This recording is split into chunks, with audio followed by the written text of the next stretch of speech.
donc j'ai fait un bac SI, donc sciences de l'ingénieur, et donc après j'ai fait une première année de DUT génie civil que je n'ai pas réussi.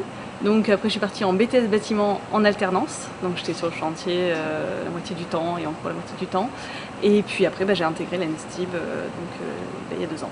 Les difficultés en fait, j'avais un peu peur parce que quand je suis arrivée je me suis dit bon je viens de BTS, ceux qui viennent de prépa ils vont avoir plus de facilité.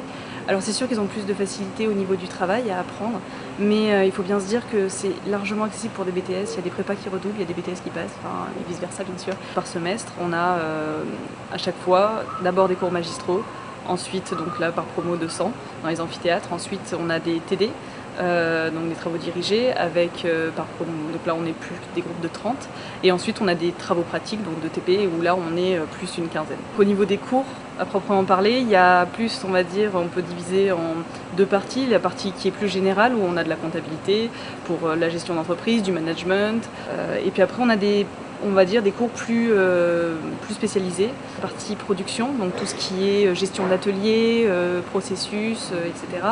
On a une partie qui est matériaux, donc recherche sur le matériau bois, voilà, donc en laboratoire plutôt.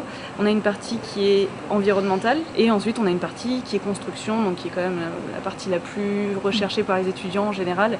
La première année c'est un stage à l'étranger pour développer tout ce qui est les langues anglaises. Donc c'est vraiment, on a cette chance-là de pouvoir partir 2 mois à l'étranger. Ensuite, on a un stage en 2e année qui est un stage d'assistant ingénieur, donc technicien, donc un peu plus comme on peut avoir en BTS ou des choses comme ça, pour vraiment apprendre un peu plus le monde de l'entreprise, savoir quel est le métier d'ingénieur par l'observation et par l'aide qu'on peut lui procurer.